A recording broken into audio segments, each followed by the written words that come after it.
it might be good to know yourself. What makes you serene? What makes you miserable? What do you want life to be for yourself? Deeply know yourself. And once you deeply know yourself, you can ask questions whether motherhood fits in. I'd love to maybe start with there and have you share any stories about women who have regretted becoming mothers and segue into additional topics that I know I want to talk about during the conversation too.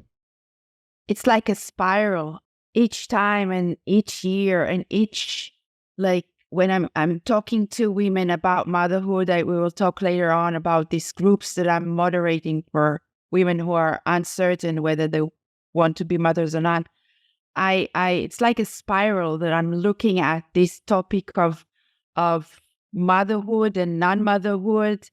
And during the last days, I thought once again about something that several of the women who participated in my study said about motherhood being a traumatic experience for them. Hmm.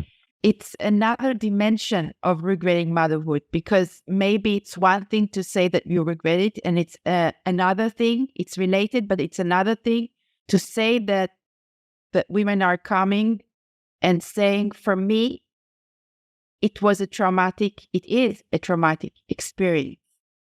One of the women that I talked to said that she's afraid of forgetting what motherhood was for her at the beginning, because she's afraid that if she will forget, she might do it once again. She might get pregnant once again. So she wants to remember the trauma in order to avoid doing it once again. It's something that most of the time we are not talking about regarding motherhood. She, pro-natal societies and pro-natal ideology and patriarchy are relying on women to forget things.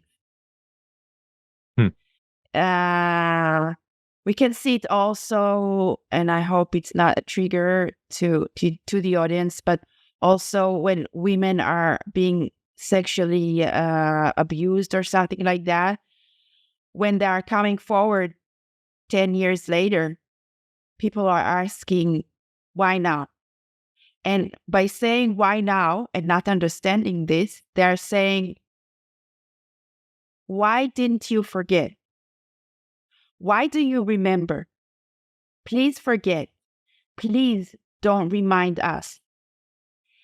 So I think the system and the social order can continue doing things to women, maybe not only, but here we're talking about women, by relying and asking us to forget things that were hard, traumatic, tragedies, unjust towards us.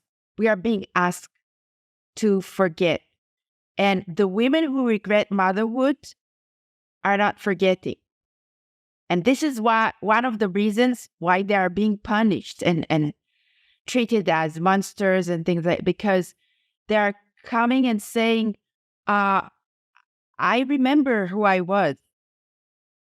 And I want to go back in time to the woman I was back then. And society relates to motherhood as like an entrance to a brave new world, something that is beginning. Your life begins now when you are a mother. And these women come and say, no, something ended for us. We want to go back. So these are my thoughts when you're asking me about another gaze or another dimension of this book, that there are so many layers to it. Yeah.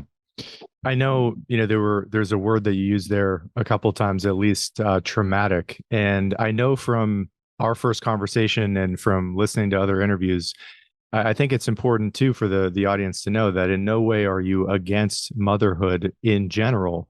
It's more that you are opening up a window into the world of women who do have that regret, and you are bringing up one of the primary taboos in certainly Western culture of the fact that these women are real and they exist, and you document their experience. And maybe the answer to the question I'm going to ask you is what you just said, which is that women who do have this regret, are wishing to be able to be who they were prior to having kids. Um, when you use the word traumatic, what specifically, if anything, comes to mind about what it is about becoming a mother that these women who do regret um, mean when they say that word, or use that word traumatic, that it has been and is a traumatic experience for them? I guess many losses.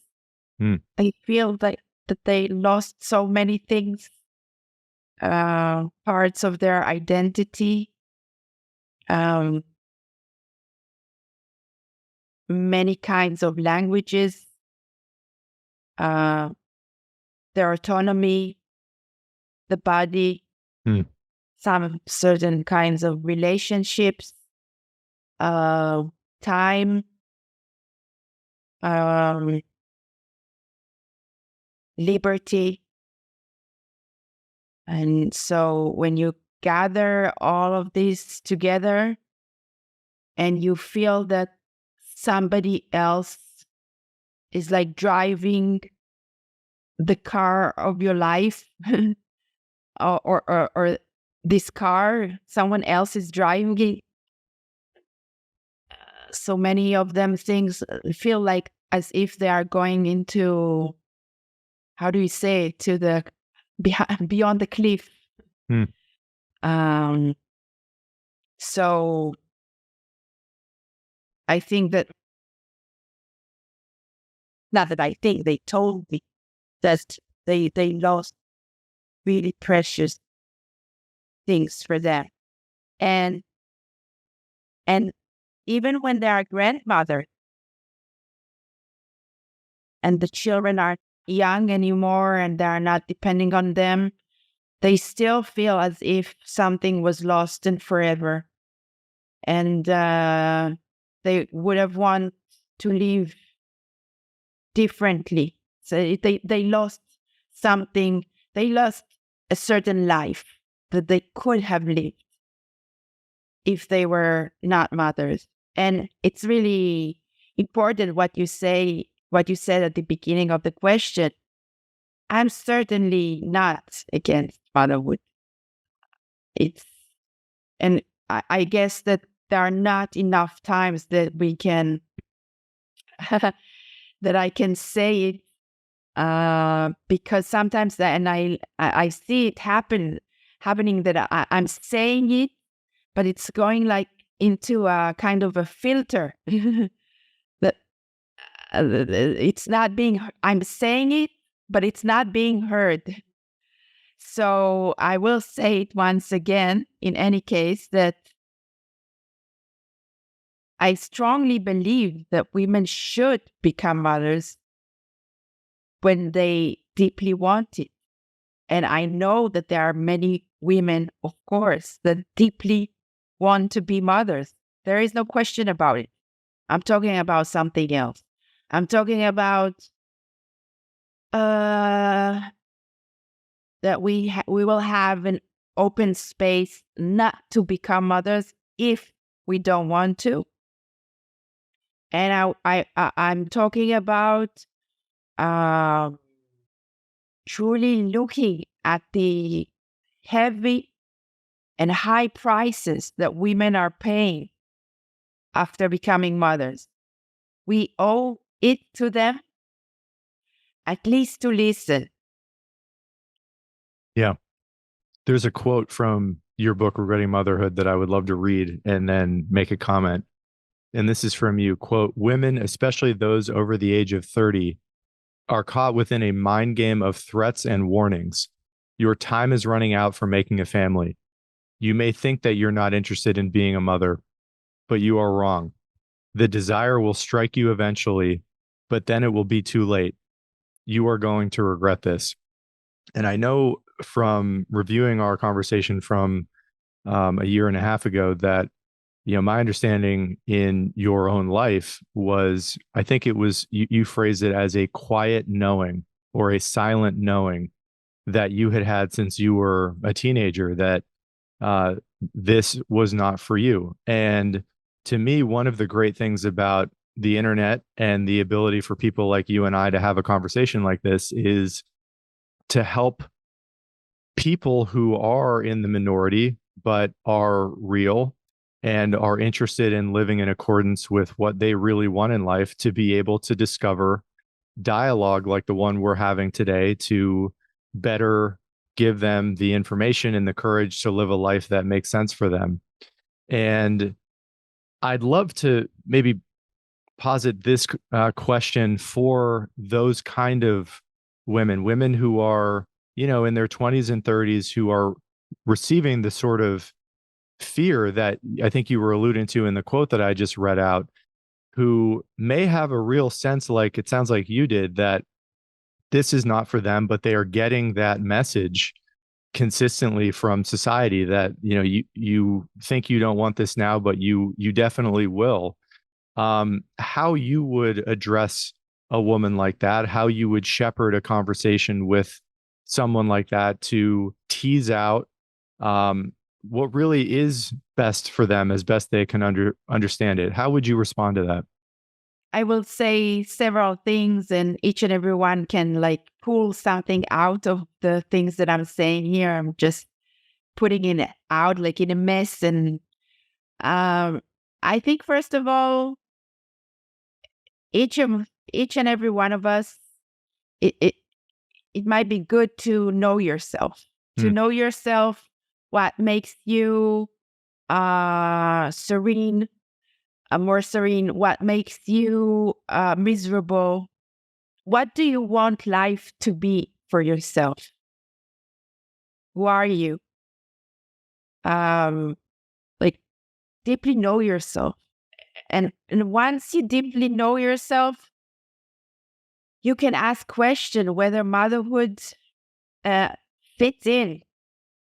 We do have knowledge about, you know, n- you can never know what motherhood will be for you, but still you do have a kind of sense from the day-to-day experience. And while when you are in this world already 30 years, 35 years, you have a knowing about yourself. What it's really, I'm saying something so simple and I know it's so complicated at the same time, but maybe it is simple. Maybe we are making it too complex. Maybe it's simple. We don't know. We don't know. And then society comes and say, no, you don't know. We will tell you. We know. We don't know you, but you are a female, so we know you. You must do it because you're a female. But you know you, not only as a female, but you have an identity. You know yourself. So this is one thing that I will say. The other thing that I will say is maybe to deliberate. It's like so many things are on a scale. What do you specifically prefer? Like living 30 years, not maybe not feeling comfortable in your life because you are a mother while you didn't want to be a mother, or on the other like on the other side, the possibility that maybe one day you you will regret it. So which one is like, and each and every one of us has a different answer to this scale. I don't have the answers. I don't have an equation. Like, I don't know the answer, but I'm saying what is on this scale. And the third thing that I will say, that maybe regret is not the worst thing that can ever happen. Maybe there is a demonization of regret, that we are being told that it is the worst thing that it can ever happen to a human being. And I'm not saying it's easy. I'm not saying it's a walk at the park regretting something, but maybe it's not like a total annihilation. Maybe it's something that we can, and we do live alongside regret. We have many regrets in life, many. And we live in a society that makes us really scared from regretting. And I think it's a really useful tool in order to align us into this the right social order. So we should look really kind of in a critical gaze towards this demonization and the way that we are society tries to frighten us from regret. Mm. We touched on this, I think, a little bit in our first conversation about, my view that part of the reason this is, an important conversation to have, and also something that, women who may have a pretty strong sense that this is not something that they want in their life, but are scared not to respond to the pressure of society that this will be something you will want as you get older, so you better do this now, is that there aren't, in my judgment, many healthy models for women who opt out of this lifestyle. And I don't know if you've given a decent amount of thought to this, but in putting myself in the mind of somebody who might be stumbling on this conversation, who is leaning towards not having kids, or probably doesn't want kids, or definitively knows that she doesn't want kids, but is lacking healthy scripts for what a flourishing life might look like into her 40s and 50s and beyond without a biological family. How would you respond to that concern? And are there any scripts or models in popular culture, or in fiction, or in life in general with real women, that you would point to as somebody that may be worth consulting to forge one's own path that is an optimistic path, is an exciting life, but does not conform to the standard expectations for a female life in this world? This is exactly why I'm writing my current my next book. These days, I wake up each morning at 5:30 in order to write my next book about elderly women in Israel who are not mothers, and I talk to 25 women. And your question is exactly the reason why I'm writing it. Because I wanted, it's not that I looked for, I didn't need a role model, because as I told you, for me, it was like a silent knowing. Nothing matters for me, even if I don't see women in sitcoms and movies and books. For me, there is no other way but living the way I'm living as not a mother. But I know that there are many women who need this roadmaps, alternative roadmaps, or additional roadmaps on how to live.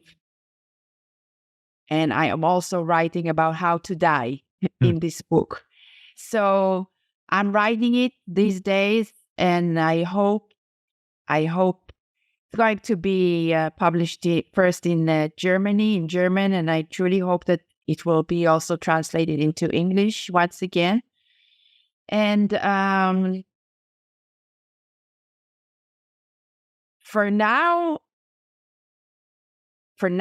I know that of course, there are elderly women out there who are not mothers, who are living quite well. I'm not going to portray here like a perfect image. I don't believe in that. We are human beings. It's not like everything is wonderful or everything is awful. Of course, elderly women who are not mothers experience also hardships, of course. But there are, I guess that if women will like write something on Facebook or I don't know, TikTok or Instagram, I don't know, and look for women who are out there who are not mothers, they will find. They will find. But someone to talk to. But I still, after saying that, I still think that even if I will relate to self not as a researcher. Now I'm just not a mother and I want to talk to someone. And I will meet like a woman, she's 70, in her 70s, and she's not a mother. And she will say to me something. She will tell me about her life, about her experience of not being a mother. And it doesn't necessarily mean anything about me. Even if I would have read and I read many articles about elderly people who are not parents, and there are a lot of studies and they're in the media. Like a new research found that 70% of the people who are not parents are really happy or really having a good. So, does it mean anything about me? Will I be in the 70%? Will I be in the 30%? I don't know. It's an interesting study, but okay. Now I have my life to live. So, and I also don't like this study that are saying new study has found that people who are not parents are happier than parents. I don't want to be in this fight. I'm not in this game. I don't want to be in this game of who has bigger. Everything should be accepted. Different people has different needs, different personalities, different dreamings, different dreams and yearnings and abilities and disabilities, and everything should be open. And then you need to you not need, but really helpful to go, as I said before, to within and just who am I?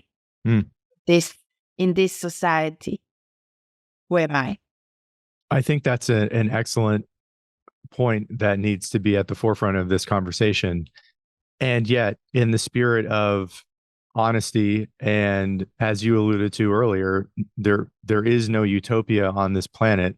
There are trade-offs in life, and no matter what path one chooses for oneself, it isn't without its hardships and pain. What have you heard from these women that are elderly? And I remember you mentioning this during our first conversation. I thought it was totally brilliant to give voice to women who were aging and were older, who had decided not to be moms. What stands out to you both, and this may be preliminary to some degree, as I'm not sure if the book is done or not, but in terms of what they view as a real victory in maintaining their state as not being moms, and any hardships. It's, I'm sure, a very complex story that has its advantages and disadvantages. What can you say to an audience that you think might be important at this point? I'm still digging in. I must say, I will say something on the surface because I really need to understand it more myself, because before I'm saying anything, um, and it's really on surface. It's quite like superficial. This is how we say on the surface, superficial. Yeah, it's. I'm just saying that no one of whom I talked to told me that she regrets not being a mother. Not even one of them. But it doesn't mean that it's not sad for them sometimes. Hmm. And also sometimes they feel relieved that they are not mothers. And they are saying that if they could go back in time, they would have done it again. But it's like it's but and but and but and but. And for me, it's really logic. And I really appreciate the honesty of not portraying like one-dimensional answer for my questions. And this is being human. And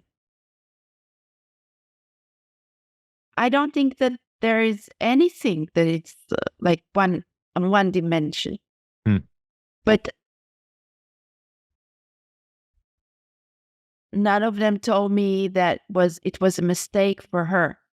It's not that I'm saying there are around the world women who didn't become mothers, and they do regret it. I'm not saying that, but in my study, none of them said that. And I think that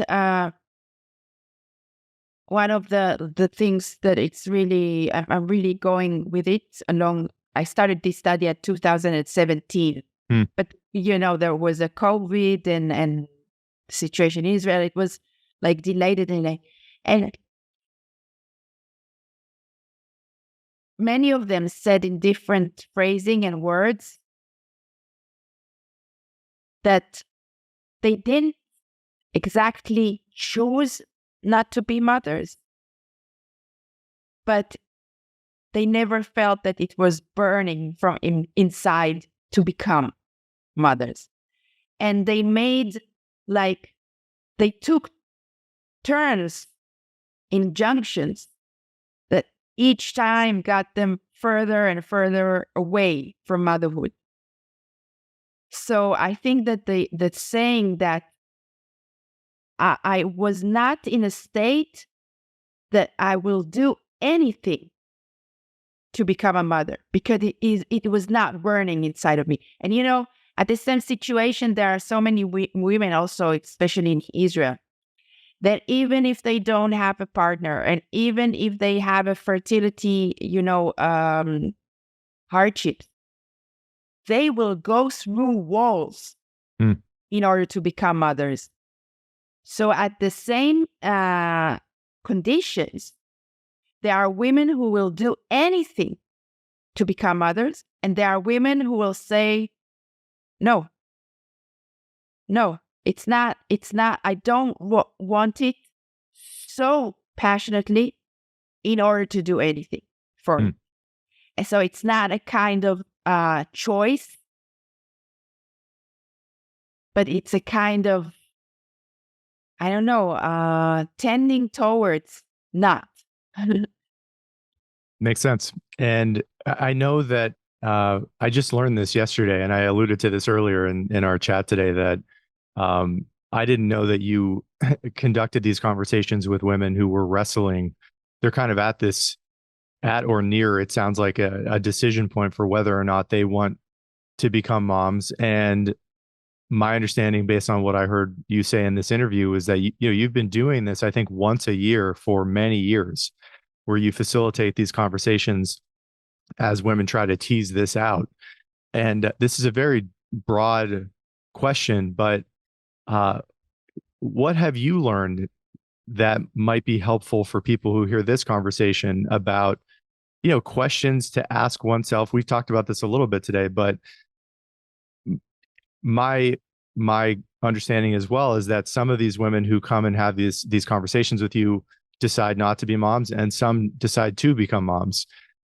So, and again, I'm sure this is rather complicated as well because everyone is different. But what's salient to you from all of your years of conducting these conversations that might be helpful for a general audience to learn about that they may not know or you think is important for them to know?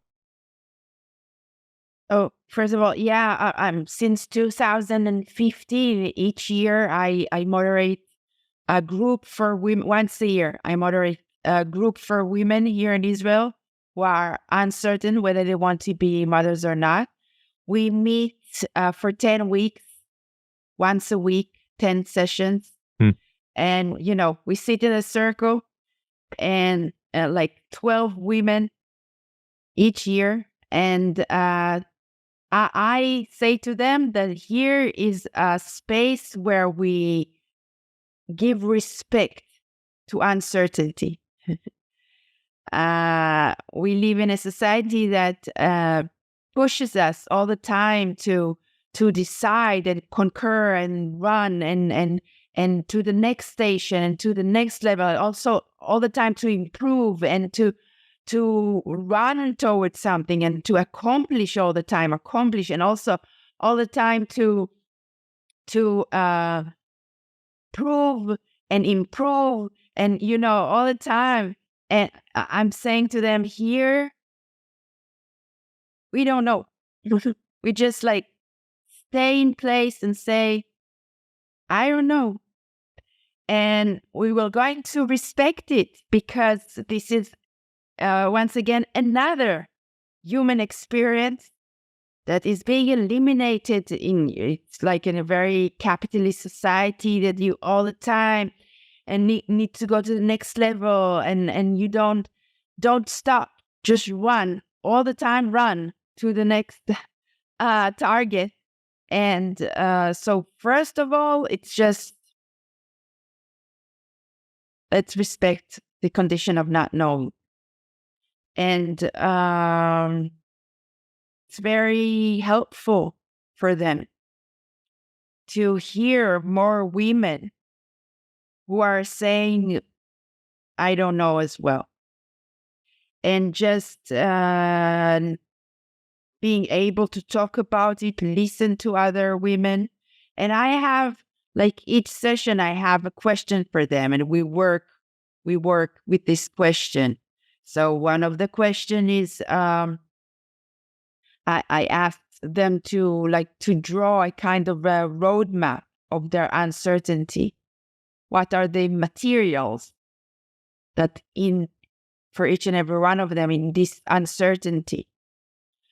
And we talk about regret, the fear of regret, because this is something that it's very, very important to deconstruct in a society that makes us afraid of regret. And I asked them also a question about what are the benefits of being uncertain. What will be the price for you to saying farewell and goodbye to uncertainty? Mm.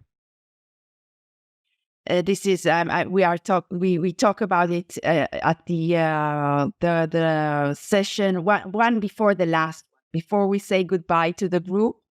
I'm talking to them about, and I'm inviting them to think about saying goodbye to the uncertainty.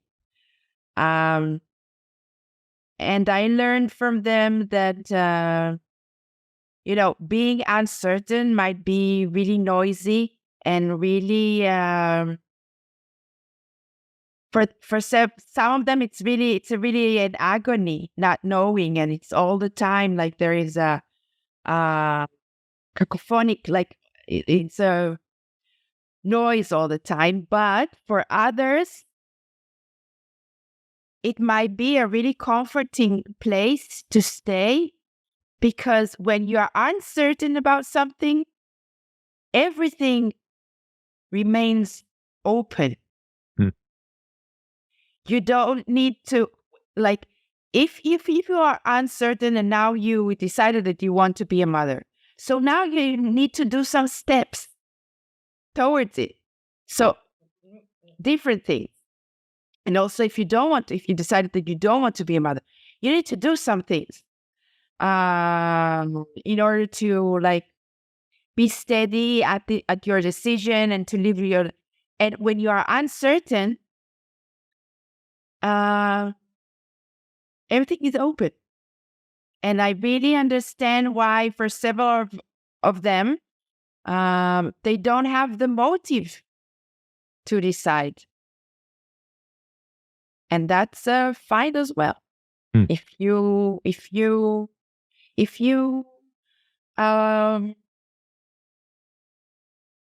don't know how to say it, but like just being there and accepting that you don't know. Yeah. One of my favorite sections from our first conversation was when you discussed, after I brought this up, the idea that not having kids was selfish. And I thought you gave a brilliant response to that very common retort when people may indicate that they're not interested in having kids. And I know when I have conversations about this subject just in my own personal life that um, outside of the selfishness topic, one of the common responses I will get from friends or people that I know is that how will you find meaning and purpose in your life? And this may dovetail into the answer I remember you giving from 18 months ago was that in all of history until recently, kids were not brought into this world to provide meaning and purpose to their parents' life. That was not really why, in many circumstances, why kids were born. I'd love to put that idea to you too, to get your thoughts on in terms of the meaning and purpose of life question, which I'm sure you've gotten many times in your career about how one can have a meaningful and purposeful life um, without having kids. And it's a subject I don't think we've talked about directly before. And I'd love to put that to you to get your current thinking on that subject in general for the audience. Wow.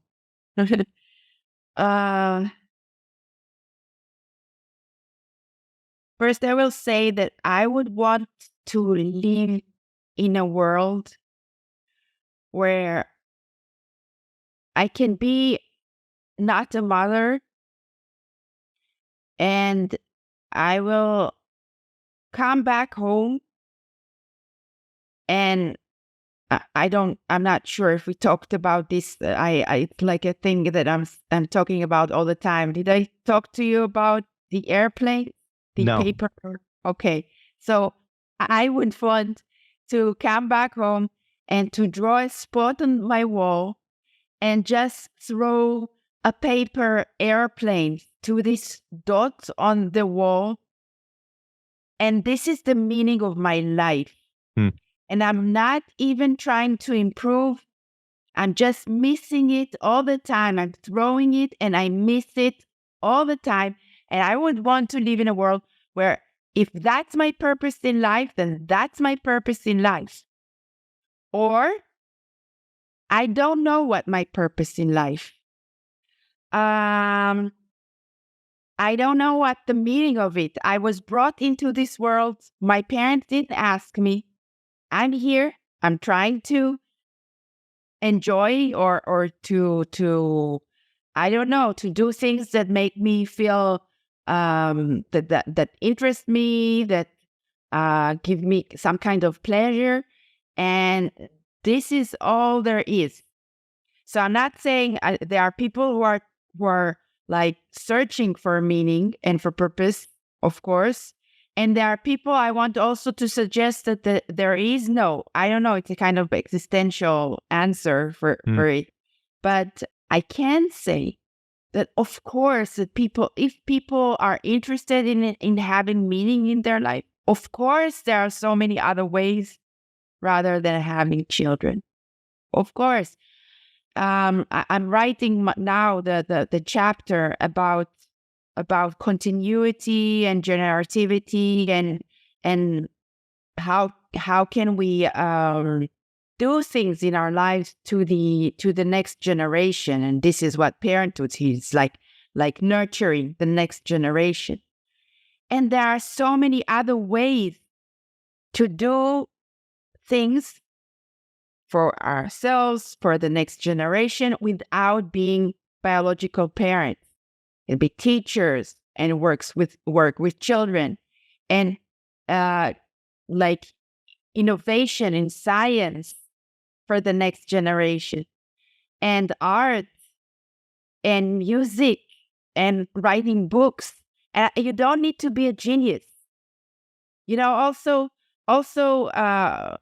each and everyone in the audience maybe have a thought now about someone in their life who touched them, who got them to think differently, or they aspire to their way of looking at things, and they do, like, they follow their steps. It can be like someone from school, or someone from when you, like, in a sports team, someone who gave you something from him or her that went on into you. And we can do things. It's like we can do things like that to each other. I don't like, there's all the time on my tongue the word inspire, but I don't want to use this. But this is the idea, that you put something from you inside of someone else, a moral thing, something that make you feel nourished. And we can do it. And it can be small things. It doesn't have to be like winning a Nobel Prize. Yeah. I hope that I succeeded in explaining. It's a bit difficult for me in English, but yeah. I understand. And, I know just from, I want to read these because I went over last night some of the comments. I think I mentioned this before we started recording, but our conversation is one of the most popular that I've done on this show out of more than 110 episodes. And I wanted to read some of the comments, a few of the comments that I've gotten on that conversation, to give some voice to people that you and I will never meet, but nonetheless have been exposed to your work and your ideas. And here are a few. Quote, "Thank you, Orna, for speaking for all of us. I knew very early in my youth I didn't want to become a mother, even though I loved children and babysat my nieces and nephews with great joy. I'm 44 now, and I can't tell you how many times I returned home after visiting friends with children, and while being greeted by my dog, I said these words: 'Thank you, God, that I was allowed to choose,' because previous generations didn't have that choice, and we are truly blessed with this gift of freedom." Here's another one. Quote, I am a 36-year-old married woman from one of the South Asian countries, Nepal, who has decided not to be a mother. It was absolutely delightful and informative to listen to this discussion. I hope the book she is talking about, and elderly women who don't become mothers, will be available in English in the future, as I would love to read these experiences, as one of the things I keep hearing is how I'm going to regret this decision as I get older. But first, I am asking my cousin to get me the book, Regretting Motherhood, from the USA, as I couldn't find it in the bookstores of Kathmandu. And then here's a third quote: "Your book was life-changing. Thank you." I have done a lot of interviews and a lot of conversations in the last month and a half or 2 months about men specifically in society, and some of the data that is coming out about how so many men are not doing particularly well in modern life, particularly at the bottom of society. And I don't think we talked about this in our first conversation, and we haven't today. about men who decide to not have kids. And I know that wasn't the focus of your first book, but if I remember correctly, you were considering that at one point, or that you may have done some interviews with men who decided not to become parents. I have this conversation all the time with guys that are roughly my age who are debating whether to have kids or not, and I wanted to put that subject to you as well to, in a broad way, have you address anything that you've discovered from conversations or interviews with men that who have not decided to have kids, and admittedly recognizing that the obstacles that often need to be overcome for men who decide not to become dads is often far easier than those that face women. But nonetheless, I think it can be a challenge as well for some men in our cultures who to be true to themselves, if that's who they decide they are, to not have kids. Um, what comes to mind, if anything, from just casual conversations, from formal interviews, from your research, that again, if there are men who are watching this who feel like they may be personally addressed by this conversation, who don't have anyone in their life who are as open as you are about living in uncertainty and going one's own way in accordance with their own preferences. Um, what comes to mind, if anything, that might be useful to uh, convey to men as well? And maybe it's very similar to what you've already noted about the women that you've worked with, but I wanted to make sure I put that to you to give an opportunity to talk about this same subject as it relates to men in general. Oh, it's a big, but before I will share my thoughts about what you said, I just I want to say two things. First of all, thank you for reading me some of the comments. It's really special moment for me to also to know that this topic reached Kathmandu. It's it's really special for me, and I would like also to say that uh, women in previous generation, some of them didn't become mothers. We would. I'm saying all the time, we didn't invent anything. You know, along the history, there is a history of women who didn't become mothers. And I also have I'm planning to write a chapter about women who are not mothers along the history, and there are books about it. If you want, then later on you can send me by mail, and you can put it in the I will give you some names of books that we will see that there is a legacy. And we are not the first ones who are not mothers along the history. We are being told so many times that it's like a new and like a spoiled invention of the me generation and individualistic society. This is the outcome of, but as I said, we didn't invent anything. So it's really important to put us in a historical context, and maybe it will be relieving or important to women to know that there are so many women before us. Okay, so this is one thing. And about men, I'm not sure if we talked about it last time about did I mention the men that I interviewed who regret becoming fathers? I don't think so. Okay, so I interviewed 10 men who regret becoming fathers, and out of the 10, 8 said to me that they didn't want to be fathers. They didn't want to have children. And the only reason that they became fathers it was because they wanted to be with a woman who wanted to be a mother. Yeah. Because they were in a relationship with a certain woman, 8 of them said that, not with the same woman, but each and every one of them were in a relationship with a woman who wanted to become a mother, and they wanted to be with her.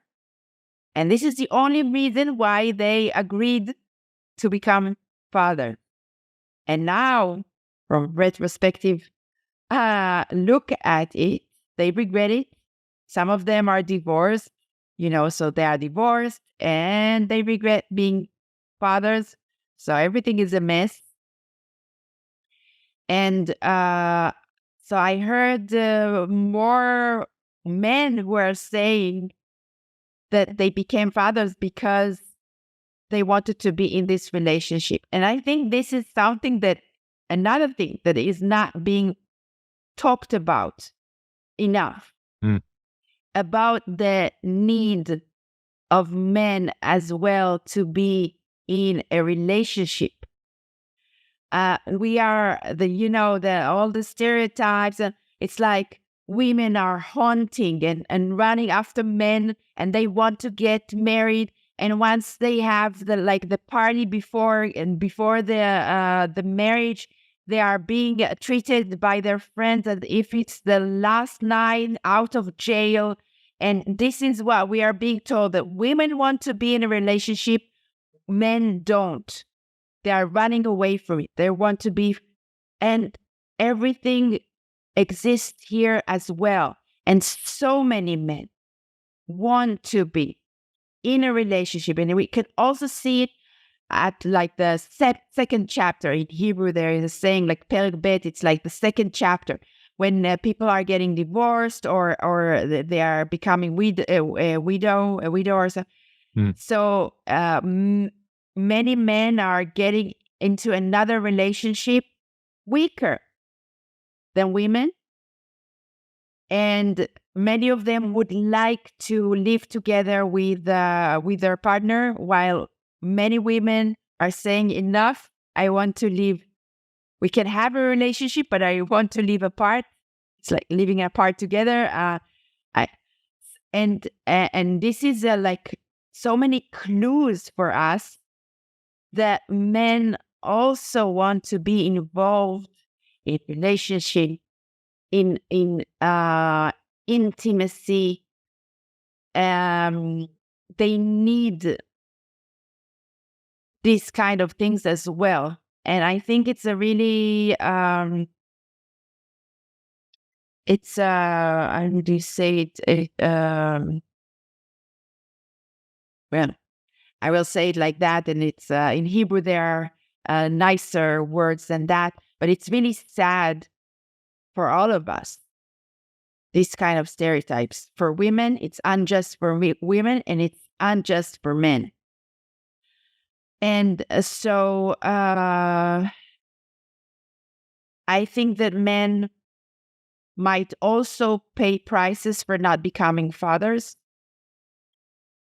And many of them will be treated as really childish, infantile, like having the Peter Pan syndrome.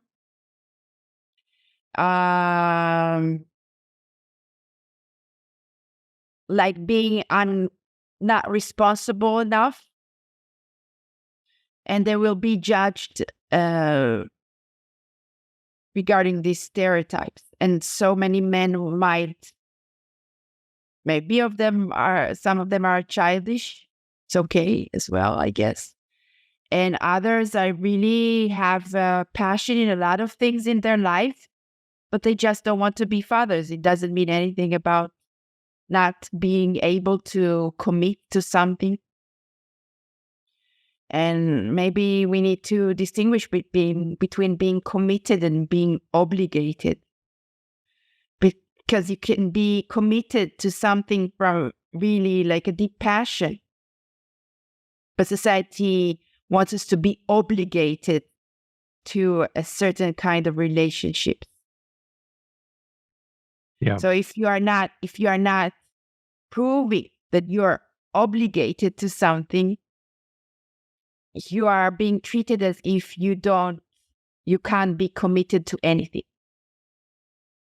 I think that's a good way to put it. And To me, I know we're getting towards the end of our time together today, but to me, the big reason or a big reason why I like to do this work is to um, provide conversations like this for people to better allow themselves to be themselves.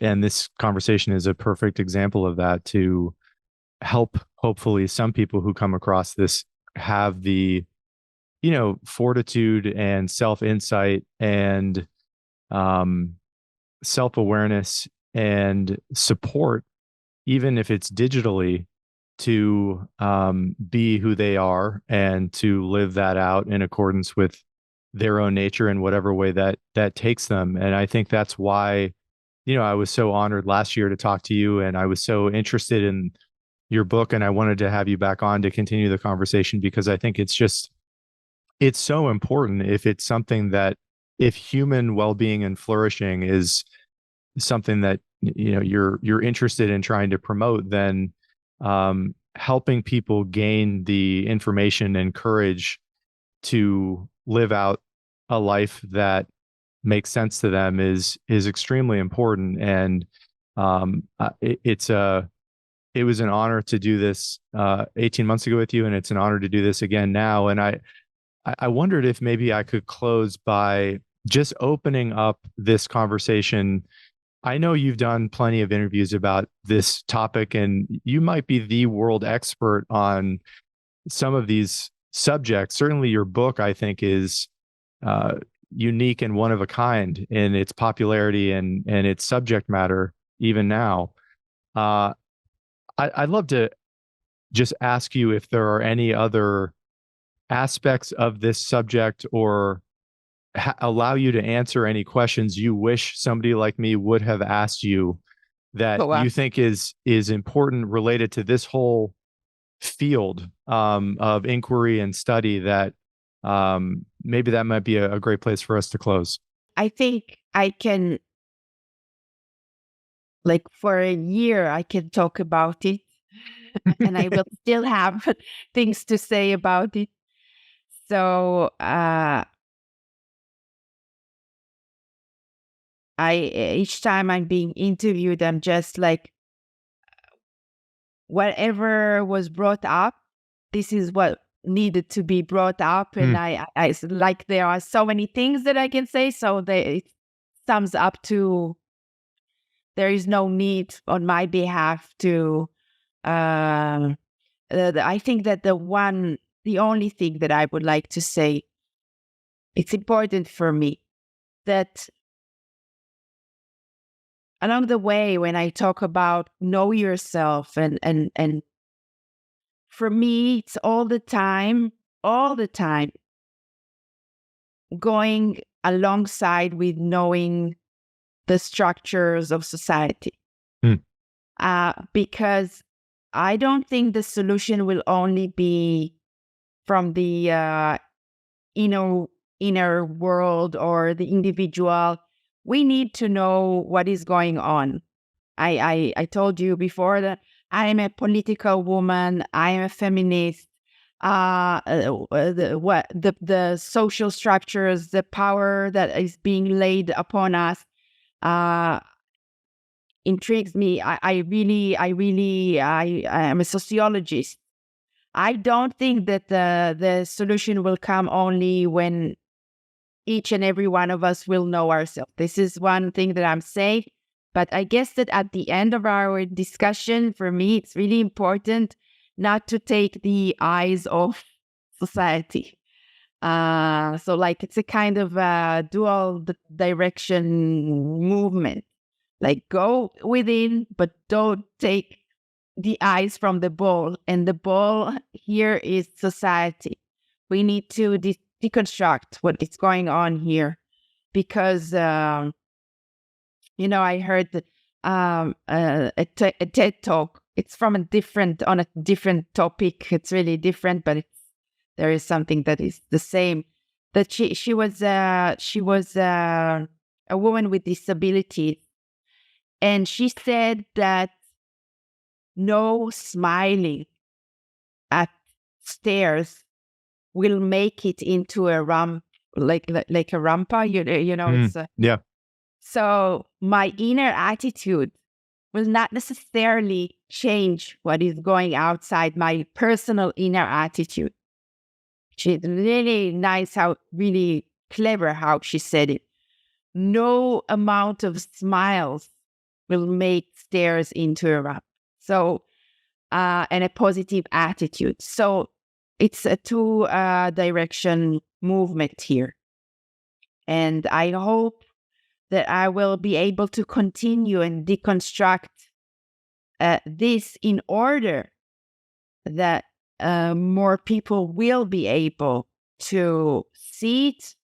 When we are seeing it and understanding it, we have more wider liberty to decide whether we like it, whether we want to. It's like puppets with the strings. So when you see the string, when you know them, you have more liberty to decide whether you like this movement, maybe, or you want to cut this one, or maybe leave this one at the place. You have more.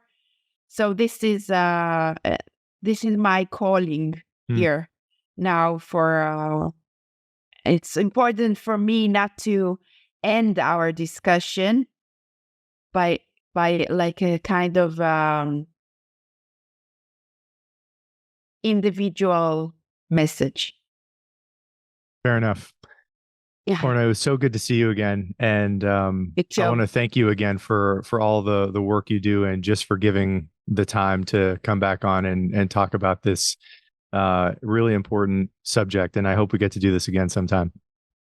I hope as well. And just call me and I will be here for the third time. Sounds great. Thanks, Orna. Okay. Thank you.